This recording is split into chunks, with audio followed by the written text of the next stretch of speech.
Hello friends, നമസ്കാരം. ഞാൻ Ravi Palakkad. AC, washing machine, ഫ്രിഡ്ജിൻ്റെ ഒക്കെ PCB റിപ്പയർ ചെയ്യുന്നയാൾ. ഇന്ന് ഒനീഡ ഇൻവെർട്ടർ ACയുടെ ഒരു ഇൻഡോർ യൂണിറ്റ് ബോർഡാണ് കിട്ടിയിരിക്കുന്നത്. ഇതിൽ വന്നിട്ട് അവർ പറഞ്ഞ കംപ്ലയിൻറ്റ് എന്താണെന്ന് വെച്ചാൽ ഫാന് ഫുൾ ടൈം ഹൈ സ്പീഡിൽ കറങ്ങിക്കൊണ്ടിരിക്കുക, ഒരു കൺട്രോളും ഇല്ലാതെ. ഓൺ ചെയ്ത ഉടനെ അത് അതിൻ്റെ പാട്ടിന് ഇഷ്ടത്തിന് കറങ്ങാൻ തുടങ്ങും. അപ്പോൾ അതും ഹൈ സ്പീഡിൽ. അപ്പോൾ അങ്ങനെ ഒരു ഫാൾട്ടുമായിട്ട് വന്നാൽ എന്താ ചെയ്യുക എന്നുള്ളതാണ് ഇന്ന് നമ്മൾ നോക്കാൻ പോണത്. നമുക്ക് ഈ ബോർഡ് ചെക്ക് ചെയ്യുന്നതിന് മുമ്പായിട്ട് ആദ്യം മോട്ടർ ഒന്ന് ചെക്ക് ചെയ്യാം. മോട്ടറിൽ കേടൊന്നുമില്ല എന്ന് ഉറപ്പാക്കിയതിന് ശേഷം നമുക്ക് ബോർഡിലേക്ക് പോകാം. അതല്ലേ കുറച്ചുകൂടെ ബെറ്റർ. അതായത് ഇൻവെർട്ടർ ACയുടെ ഇൻഡോർ മോട്ടറാണ്. ഇതൊരു DC മോട്ടറാണ്. ഇൻവെർട്ടർ ACയിൽ ഇൻഡോർ മോട്ടർ AC മോട്ടറും വരുന്നുണ്ട്. ഞാൻ മുമ്പുള്ള ഒരു വീഡിയോയിലൊക്കെ പറഞ്ഞിട്ടുണ്ട്. ഇത് പക്ഷേ DC മോട്ടറാണ്. അപ്പോൾ DC മോട്ടർ എന്ന് പറയുമ്പോൾ സാധാരണ AC മോട്ടറിനെ അപേക്ഷിച്ച് രണ്ട് കണക്ഷൻസ് കുറച്ച് വ്യത്യാസം ഉണ്ടാവും. നമുക്കറിയാം 5 വയർ വരും മൊത്തം. ഈ 5 വയറിൽ ഒരെണ്ണം പോസിറ്റീവ്, ഒന്ന് നെഗറ്റീവ്, ഒന്ന് അതിൻ്റെ 15 വോൾട്ട്, ഒന്ന് ഫീഡ്ബാക്ക്, ഇതൊരെണ്ണം സ്പീഡ് കൺട്രോളർ. ഞാൻ ഒന്നുകൂടെ പറയാം. ഈ ബ്ലാക്കും റെഡും വന്നിട്ട് ഇതിന് ഡയറക്റ്റ് 300 വോൾട്ട് DC കൊടുക്കുന്ന കണക്ഷനും, അതിൻ്റെ സർക്യൂട്ട് വർക്കിംഗ് വോൾട്ടേജ് ഒരു 15 വോൾട്ട് കൊടുക്കുന്ന കണക്ഷനാണ് ഈ വെള്ള. ഈ മഞ്ഞ വന്നിട്ട് അതിൻ്റെ ഫീഡ്ബാക്കാണ്. ഈ ബ്ലൂ വയർ വന്നിട്ട് ഇതിൻ്റെ സ്പീഡ് കൺട്രോളർ. അതായത് 0 to 6 വോൾട്ട് നമ്മൾ വേരി ചെയ്ത് കൊടുത്തിട്ടാണ് ഈ മോട്ടറിൻ്റെ സ്പീഡ് നമ്മൾ നിശ്ചയിക്കുന്നത്, ഫിക്സ് ചെയ്യുന്നത്. അപ്പോൾ ഈ ഭാഗങ്ങൾ മുഴുവൻ കറക്റ്റാണോ എന്ന് നോക്കുക. ഇത് സാധാരണഗതിയിൽ അങ്ങനെ മൾട്ടിമീറ്ററിൽ കൂടുതൽ ഇതൊന്നും കാണിക്കില്ല. ഈ പോസിറ്റീവിനായിട്ട് നമ്മളൊരു ഡയോഡിൻ്റെ എഫക്റ്റേ കാണിക്കാൻ പാടുള്ളൂ. ഓക്കെ. തിരിച്ചു കൊടുക്കുമ്പോൾ ഒന്നും കാണിക്കരുത്. ഇല്ല, വളരെ മെഗാ ഓമൊക്കെ കാണിക്കുന്നത്. ഷോർട്ടായി എന്താ പറയുക, ഷോർട്ടൊന്നും കാണിക്കരുത്. ഇതിങ്ങനെ ചെറിയൊരു ഡയോഡിൻ്റെ എഫക്റ്റ് മാത്രമേ കാണിക്കാൻ പാടുള്ളൂ. ഇതിലും അത്രയൊക്കെ തന്നെ. മറ്റേ മോട്ടറിനെ പോലെ വൈൻഡിങ്ങോ ഇതിൻ്റെ കണ്ടിന്യൂറ്റിയോ ഒന്നും ഇതിനകത്ത് കാണാൻ കഴിയില്ല. ഷോർട്ട് മാത്രം ഇല്ല എന്ന് ഉറപ്പാക്കിയാൽ മതി. മെഗാ ഓമൊക്കെ കാണിക്കുന്നത്, ചെറിയൊരു റെസിസ്റ്റൻസേ കാണിക്കുന്നുള്ളൂ. അപ്പോൾ ഇതിൽ കുഴപ്പമൊന്നുമില്ല എന്നാണ് നമുക്ക് മനസ്സിലാക്കാൻ കഴിയുന്നത്. ഇനി ഇത് നമ്മൾ ഈ സർക്യൂട്ടിൽ കണക്ഷൻ കൊടുത്തിട്ട് ഇതിൻ്റെ വോൾട്ടേജ് മറ്റുള്ള കാര്യങ്ങൾ ചെക്ക് ചെയ്തതിന് ശേഷം നമുക്ക് തീരുമാനിക്കാം ഈ സാധനം നല്ലതാണോ അല്ലയോ എന്നുള്ളത്. ഈ ബോർഡിൽ അത്യാവശ്യം വേണ്ട കണക്ഷൻസ് എല്ലാം കൊടുത്ത് ഞാൻ അതൊന്ന് ഓൺ ചെയ്ത് നോക്കാൻ പോവുക.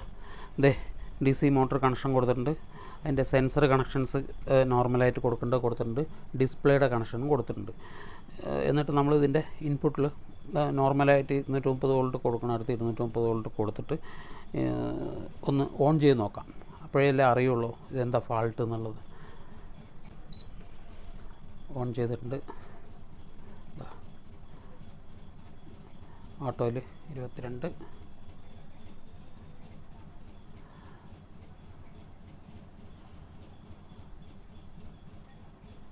ഇതാ ഫാൻ ശ്രദ്ധിച്ചറിയാം.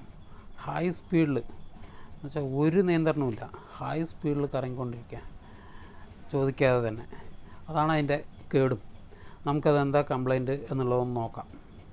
നമുക്ക് ആദ്യം ഈ മോട്ടറിൻ്റെ കണക്ഷൻസ് ഒന്നുകൂടെ ചെക്ക് ചെയ്യാം. അതായത് ഈ ഇത് ഒരു DC മോട്ടറാണെന്ന് അറിയാലോ. ഇതിൽ 5 കണക്ഷൻസ് വരും. ഈ 5 കണക്ഷൻസിൽ ഒന്ന് ബ്ലാക്ക് റെഡും വന്നിട്ട് 300 വോൾട്ടിൻ്റെ കണക്ഷനാണ്. ഡയറക്റ്റ് 300 വോൾട്ട് DC നമ്മൾ ഈ വയറിലേക്കാണ് കൊടുക്കുന്നത്. പിന്നെ അതിനകത്തെ സർക്യൂട്ട് വർക്ക് ചെയ്യാൻ വേണ്ടി ഒരു 15 വോൾട്ട് ആവശ്യപ്പെടുന്നുണ്ട്. ആ 15 വോൾട്ട് നമ്മൾ ഈ വെള്ള വയറിലാണ് കൊടുക്കുന്നത്. ഈ മഞ്ഞ വയർ അതിൻ്റെ ഫീഡ്ബാക്കാണ്. ഈ സ്പീഡ് ഇതിനനുസരിച്ച് നമുക്ക് റിട്ടേൺ പൾസ് കിട്ടുന്ന ഒരു ഫീഡ്ബാക്കാണ് ഈ മഞ്ഞ വയർ. ഈ ബ്ലൂ വയറിലാണ് നമ്മൾ സ്പീഡ് വേരി ചെയ്യാനുള്ള വോൾട്ടേജ്, അതായത് 0 to 6 വോൾട്ട് കൊടുക്കുന്നത്. 0 മുതൽ 6 വരെയുള്ള വോൾട്ടേജ് നമ്മൾ വേരി ചെയ്യുന്നതിനനുസരിച്ച് ഇതിൻ്റെ സ്പീഡും വ്യത്യാസം വരും. ആ വോൾട്ടേജ് കൊടുക്കുന്നത് ഈ ബ്ലൂ വയറിലാണ്. അപ്പോൾ ഇത്രയും കാര്യങ്ങൾ പറഞ്ഞതിന് ശേഷം നമുക്ക് ഇതിൻ്റെ ബോർഡിൻ്റെ പുറകുവശത്തേക്ക് കിടക്കാം. നമുക്കെല്ലാവർക്കും അറിയാം, ഞാൻ ഒരുപാട് വീഡിയോകളിൽ എക്സ്പ്ലെയിൻ ചെയ്തിട്ടുള്ളതാണ്. അപ്പോൾ അതുകൊണ്ട് കൂടുതൽ ഡിസ്കസ് ചെയ്ത് ബോറടിപ്പിക്കുന്നില്ല. AC കണക്ഷൻ നമ്മൾ ഇതുവഴി കൊടുക്കുമ്പോൾ ഈ ലൈൻ ട്രാൻസ്ഫോമറും പ്രൊട്ടക്ഷൻ സർക്യൂട്ടും കഴിഞ്ഞ് നേരെ ഈ ബ്രിഡ്ജ് റെക്ടിഫയറിൻ്റെ സെൻറ്റർ പിന്നിൽ വരുന്നു. ഇവിടുന്ന് റെക്ടിഫൈ ചെയ്ത് DC ആക്കിയത് ഈ മെയിൻ ഫിൽറ്റർ. ഇതാണ് ബ്രിഡ്ജ് റെക്ടിഫയർ. ഈ പറഞ്ഞ പ്രൊട്ടക്ഷൻ സർക്യൂട്ട് ഇതൊക്കെയാണ്. അതായത് ഒരു ലൈൻ ട്രാൻസ്ഫോമർ, 2 ഡിസ്ക് കപ്പാസിറ്റർ, ഒരു NTC, ഇത്രയും ഭാഗങ്ങൾ. ഇതും പ്രൊട്ടക്ഷനിൽ പെട്ട തന്നെയാണ്. ഇത്രയും ഭാഗങ്ങൾ ലൈറ്റ്നിങ് കാർഡാണ്. ഇത്രയും ഭാഗങ്ങളൊക്കെ ചേർന്ന് ഇട്ടാണ് നമുക്ക് ഈ റെക്ടിഫയറിൻ്റെ സെൻറ്റർ പിന്നിലേക്ക് നമ്മൾ 230 വോൾട്ട് കൊടുക്കുന്നത്.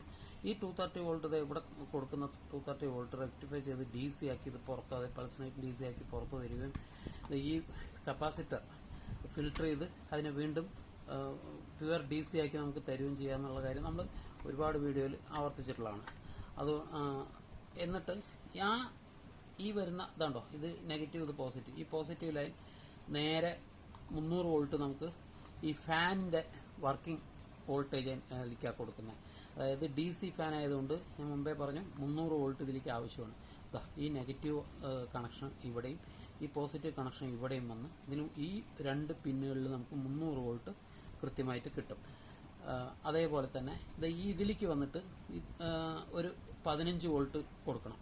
അതായത് 15 വോൾട്ട് എവിടെ നിന്ന് കിട്ടണമെന്ന് ചോദിച്ചാൽ ഈ 300 വോൾട്ടിൽ നിന്ന് ഒരു പാർട്ട് ഇവിടെ എടുത്തിട്ട് പോയി, ഇതൊരു SMBS ആണ്, ഒരു പവർ സപ്ലൈ. ഇത് SMBSന്റെ ട്രാൻസ്ഫോമറിലേക്കാണ് 300 വോൾട്ട് കൊടുക്കുന്നത്. ട്രാൻസ്ഫോമറിന്റെ അടുത്ത വൈൻഡിങ് ICയുടെ പിന്നിലേക്കാണ് വരുന്നത്. ഈ SMBSന്റെ IC, അതായത് ഈ ട്രാൻസ്ഫോമറും ഈ ICയും ചേർന്ന ഈ SMBS സർക്യൂട്ട് ഇതിന് നമുക്ക് ആവശ്യമുള്ള 12 വോൾട്ടും 5 വോൾട്ടും ആക്കി തരുന്നു എന്നുള്ളതൊക്കെ ഞാൻ ഒരുപാട് പ്രാവശ്യം പറഞ്ഞിട്ടുള്ളതാണ്. അതിനി വീണ്ടും ആവർത്തിക്കുന്നില്ല. അതിൽ തന്നെ ഒരു 15 വോൾട്ടിന്റെ ഒരു സെക്ഷൻ കൂടി ഉണ്ടാവും ഈ DC മോട്ടറിന്റെ വയറിംഗ് SMBSൽ. അത് നമ്മൾ നേരെ ഈ DC മോട്ടറിന്റെ ഈ ഇതിലേക്കാണ് വരുന്നത്. ഇത് ഈ ഹോട്ട് ലൈൻ ആയിരിക്കും. ഈ ഹോട്ട് ലൈൻ നമ്മൾ നേരെ ഇവിടേക്കാണ് കൊടുക്കുന്നത്. ഇതിന്റെ കപ്പാസിറ്റർ, ഈ 2 കപ്പാസിറ്ററുകളുണ്ട്. ഇത് രണ്ടും, ഇത് ഒരെണ്ണം ഈ പറഞ്ഞ 15 വോൾട്ട് ഫിൽട്ടർ ചെയ്യാനും, ഇതൊരെണ്ണം വന്നിട്ട് ഇതിന്റെ മറ്റേ ഈ വർക്കിംഗ്, അതായത് സ്പീഡ് കൺട്രോൾ വോൾട്ട് വരുന്നുണ്ടല്ലോ, അത് ബാലൻസ് ചെയ്യാനുള്ളതാണ്. അപ്പോൾ ഈ ഇതിലേക്കാണ് നമ്മൾ കൊടുക്കുന്നത്. അപ്പോൾ ഇവിടെ ഞാൻ പറഞ്ഞു 300 വോൾട്ടാണ്. ഇത് നെഗറ്റീവ്, ഇത് പോസിറ്റീവ്. ഇത് 15 വോൾട്ട് അതിൻ്റെ വർക്കിംഗ് വോൾട്ട്. ഇത് അതിൻ്റെ ഫീഡ്ബാക്ക്. ഇത് വന്നിട്ട് അതിൻ്റെ സ്പീഡ് കൺട്രോളർ. ഈ 5 പിന്നിലെ കണക്ഷൻസ് കറക്റ്റായാലാണ് ഈ മോട്ടർ കൃത്യമായിട്ട് വർക്ക് ചെയ്യുക. ഇനി മുമ്പേ പറഞ്ഞു ഇത് ഭയങ്കര ഹൈ സ്പീഡിൽ വർക്ക് ചെയ്യണു എന്നായിരുന്നു ഇതിൻ്റെ ഫാൾട്ട്, അല്ലേ? അപ്പോൾ നമുക്ക് നോക്കാം എന്താണ് ഹൈ സ്പീഡിൽ വർക്ക് ചെയ്യാനുള്ള കാരണം. അതായത് ഈ സ്പീഡ് കൺട്രോളിൽ മിസ്റ്റേക്ക് നമുക്ക് സ്വാഭാവികമായിട്ട് മനസ്സിലാക്കാം. ഇതിൽ ഹൈ വോൾട്ട് എപ്പോഴും, അതായത് ഈ ഹൈ സ്പീഡ് വോൾട്ട് എപ്പോഴും ഇതിൽ വന്നുകൊണ്ടിരിക്കുന്നതാണ് ഇതിൻ്റെ ഫാൾട്ട്. പക്ഷേ ഈ ഹൈ സ്പീഡ് വോൾട്ട് നമുക്ക് ഇതിൽ എങ്ങനെയാണ് വരുന്നതെന്ന് ചോദിച്ചത്, ഇവിടെ ഒരു 3 ആപ്റ്റോ കപ്ലർ വരും. ഇതാണ്ടോ,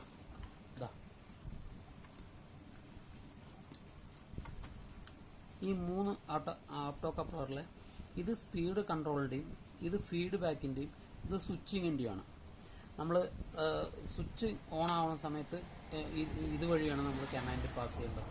ഇത് അതിൻ്റെ ഫീഡ്ബാക്ക് നമുക്ക് സിസ്റ്റത്തിലേക്ക് കൊടുക്കുന്നതും ഇത് ഈ പറഞ്ഞ മാതിരി ഇതിൻ്റെ സ്പീഡ് കൺട്രോൾ. അപ്പോൾ ഇത് സ്പീഡ് കൺട്രോളിൻ്റെ ഇത് വന്നിട്ട് ഇവിടെ ഒരു ട്രാൻസിസ്റ്റർ വരും. ഈ ട്രാൻസിസ്റ്ററിൻ്റെ കളക്ടർ വോൾട്ടും ബേസ് വോൾട്ടും വേരി ചെയ്തിട്ടാണ് നമ്മൾ ഇതിൻ്റെ ഈ ബ്ലൂ വയറിലെ വോൾട്ടേജ് വേരി ചെയ്യുന്നത്. അപ്പോൾ അതിൻ്റെ ബേസ് വോൾട്ട് പാസ് ചെയ്യുന്നത്, ഈ സിസ്റ്റത്തിൽ നിന്ന് പാസ് ചെയ്യുന്ന ഈ ആപ്റ്റോ കപ്ലർ വഴിയും. ഈ ആപ്റ്റോ കപ്ലർ വന്നിട്ട് ഇവിടെ ഒരു ട്രാൻസിസ്റ്റർ വരും. ആദ്യം ഫസ്റ്റ് ഇവിടെ ഒരു ട്രാൻസിസ്റ്റർ വരും. അത് കഴിഞ്ഞ് ഇതിൻ്റെ പിന്നെ നമ്മൾ നേരെ പോകുന്നത് ഇവിടേക്കാണ് പോകുന്നത്. ഇവിടെ ഒരു ട്രാൻസിസ്റ്റർ വരുന്നുണ്ട്, ഈ ട്രാൻസിസ്റ്റർ. ഇതിൻ്റെ ബേസിലേക്ക് കണക്ഷൻ ഈ ICയുടെ ഔട്ട്, അതായത് ഇവിടുന്ന് ഈ പിന്നിലേക്കാണ് കൊടുക്കുന്നത്. വ്യക്തമായിട്ട് കാണുന്നുണ്ടോയെന്നറിയില്ല. ഈ പിന്നിന്ന് ഇവിടേക്കാണ് കൊടുക്കുന്നത്. ഈ ബേസിൽ നേരെ നോക്കിയാൽ മനസ്സിലാവും, ഈ ട്രാൻസിസ്റ്ററിൻ്റെ സെൻട്രൽ പിന്നിലേക്ക്.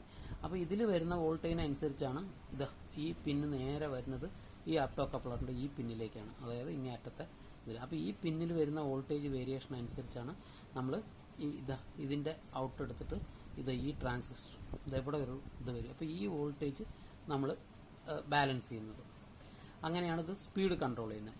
അപ്പോൾ സ്വാഭാവികമായിട്ടും ഇതിൽ വരാനുള്ള ചാൻസ് എവിടെയൊക്കെയാണ്? ഈ ആപ്റ്റോ കപ്ലർ കംപ്ലൈൻ്റ് ഈ സ്പീഡ് വരും. അപ്പോൾ കോമൺ ആയിട്ട് ഇങ്ങനെ സ്പീഡ് എന്തെങ്കിലും വേരിയേഷനാണ് എന്തെങ്കിലും പ്രശ്നമാണ്, അല്ലെങ്കിൽ സ്വിച്ചിങ് ഫാൻ വർക്ക് ചെയ്യുന്നില്ല, അല്ലെങ്കിൽ ഫീഡ്ബാക്ക് പോകുന്നില്ല, മോട്ടോർ മാത്രം ഓടുന്നു, വീണ്ടും ഔട്ട് എടുക്കുന്നില്ല, അങ്ങനെയുള്ള പ്രശ്നങ്ങളൊക്കെ വരികയാണെന്നുണ്ടെങ്കിൽ കോമൺ ആയിട്ട് നമ്മൾ എന്താ ചെയ്യും, ഈ 3 ആപ്റ്റോ കപ്ലറും അങ്ങോട്ട് പിടിച്ച് മാറ്റും.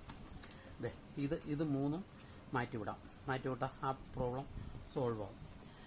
ഇതിൽ പക്ഷേ ലേശം പഴയ മോഡൽ എന്ന് വേണമെങ്കിൽ പറയാം. കാരണം ട്രാൻസിസ്റ്റർ റെസിസ്റ്ററൊക്കെ നോർമൽ സാധനങ്ങളാണ് ഇട്ടിരിക്കുന്നത്. വളരെ വ്യക്തമായിട്ട് നമുക്ക് സർക്യൂട്ടൊക്കെ വ്യക്തമായിട്ട് അറിയുകയും ചെയ്യാം.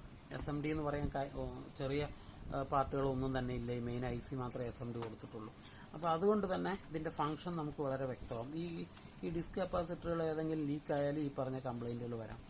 അതുകൊണ്ട് നമ്മൾ ഈ ട്രാൻസിസ്റ്ററുകൾ അതുപോലെ ഇവിടേക്ക് വരുന്ന ഈ റെസിസ്റ്ററുകൾ ഇതിൻ്റെ വാല്യൂ പ്രകാരം കറക്റ്റ് വാല്യൂ ഉണ്ടോ എന്നുള്ളത് വളരെ കൃത്യമായിട്ട് ഏതെങ്കിലും നല്ല ഡിജിറ്റൽ മീറ്ററിൽ ചെക്ക് ചെയ്യാം. അതേപോലെ ഈ ഇവിടെ വരുന്ന ഈ ട്രാൻസിസ്റ്റർ, ഈ കപ്പാസിറ്ററുകൾ വീക്ക് ഉണ്ടോ നോക്കുക. അതുപോലെ ഈ ഇവിടെ വരുന്ന റെസിസ്റ്ററുകൾ ഇതുണ്ടോ 4.7K ഇവിടെ വരുന്ന ഒരു റെസിസ്റ്ററാണ്. അത് വാല്യൂ ഷിഫ്റ്റ് ആയതാണ് ഇത് സ്പീഡ് കൂടാനുള്ള കാരണം. അപ്പോൾ ഇങ്ങനെയുള്ള ഫാൾട്ടുകളും വരാം. ആപ്റ്റോ കപ്ലർ എല്ലാം മാറ്റി എന്നിട്ട് സ്പീഡ് അങ്ങനെ തന്നെ നിൽക്കുന്നു, എന്തായിരിക്കും കേട് എന്ന് നമ്മൾ നോക്കുകയാണെങ്കിൽ ഇങ്ങനെയുള്ള റെസിസ്റ്ററുകളും ഈ ട്രാൻസിസ്റ്ററുകളും വളരെ വ്യക്തമായിട്ട് നോക്കുക. മറ്റേ കുറച്ചുകൂടെ ലേറ്റസ്റ്റ് മോഡലാണെങ്കിൽ അതൊക്കെ SMD ടൈപ്പ് ആയിരിക്കും. അപ്പോൾ ആ സെക്ഷനിൽ വരുന്ന റെസിസ്റ്ററുകൾ നമ്മൾ വളരെ കെയർഫുള്ളായിട്ട് ശ്രദ്ധിച്ചാൽ നമുക്ക് ആ ഫാൾട്ട് കിട്ടും. അപ്പോൾ ഇത്രയും ഭാഗങ്ങൾ ശ്രദ്ധിച്ചാൽ തന്നെ നമുക്ക് ആ ഫാൾട്ട് റെഡിയാക്കി എടുക്കാൻ പറ്റും. ഇപ്പോൾ ഞാനിത് ഒന്ന് ഓൺ ചെയ്യാൻ പോവാം. ഓൺ ചെയ്തിട്ട് നമുക്ക് ആദ്യം ഇതിൻ്റെ വർക്കിംഗ് നോക്കാം. അപ്പോൾ ഞാൻ റെഡിയാക്കി വെച്ചിട്ടുണ്ട്. ആദ്യം ഭയങ്കര ഹൈ സ്പീഡായിരുന്നല്ലോ, ഇപ്പോൾ റെഡിയാക്കി വെച്ചിട്ടുണ്ട്. അപ്പോൾ ഓൺ ചെയ്ത് ഇത് കണ്ടതിന് ശേഷം ഞാൻ ഇതിൻ്റെ വോൾട്ടേജ് ഒന്ന് ചെക്ക് ചെയ്യാം.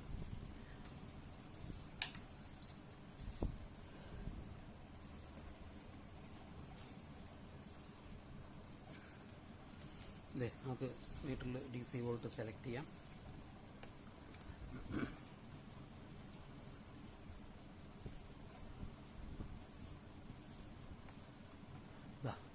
ലോ സ്പീഡിലിട്ടിരിക്കുന്ന അറിയാൻ വേണ്ടി വളരെ കൃത്യമായിട്ടാണ് വർക്ക് ചെയ്യുന്നത്. ഇപ്പോൾ നമ്മൾ ഒരു കാര്യം ചെയ്യാം. ഈ മോട്ടോർ കണക്ഷൻ്റെ ഇത് നെഗറ്റീവാണെന്ന് പറഞ്ഞല്ലോ, നെഗറ്റീവ് ഇത് പോസിറ്റീവ്, കറക്റ്റ് 310 വോൾട്ട് വരുന്നുണ്ട്. ഇവിടെ നോക്കാം, 15 വോൾട്ട്, അതായത് 14.8 വോൾട്ട് വരുന്നുണ്ട്.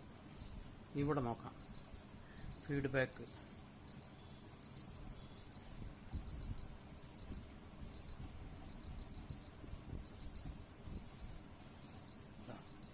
2.6 ഒക്കെ വരുന്നുള്ളൂ. കൃത്യമായിട്ട് അതും കറക്റ്റാണ്. 3.7 അങ്ങനെ വരുന്നുണ്ട്. ഏറ്റവും ലാസ്റ്റ് സ്പീഡിൻ്റെ 3.2 വോൾട്ട്, ഒരു മീഡിയം സ്പീഡിലേക്ക് 3.2 കിട്ടുന്നുണ്ട്. അപ്പോൾ ഇത്രയും ഭാഗം കറക്റ്റാണ്. അതുകൊണ്ടാണിത് കൃത്യമായിട്ട് വർക്ക് ചെയ്യുന്നത്. ഇത് വേണമെങ്കിൽ നമ്മൾ സ്പീഡ് കൂട്ടിയാൽ കുറേ കൂടെ സ്പീഡ് കൂട്ടും. ഇതിപ്പോൾ ലോ സ്പീഡിലാണ് വെച്ചിരിക്കുന്നത്. ലേശം മീഡിയം സ്പീഡിൽ കൊടുത്തിട്ടുണ്ട്. ഇപ്പോൾ കുറച്ച് സ്പീഡ് കൂടിയിട്ടുണ്ട്. വേണമെങ്കിൽ ഹൈ സ്പീഡിലിടാം. ഓക്കെ, ഇപ്പോൾ മുമ്പത്തേക്കാൾ കുറേ കൂടെ നല്ല സ്പീഡിൽ കറങ്ങാൻ തുടങ്ങിയില്ല. ഇത് വീണ്ടും നമുക്ക് ലോയിലേക്ക് കൊണ്ടുവരാം.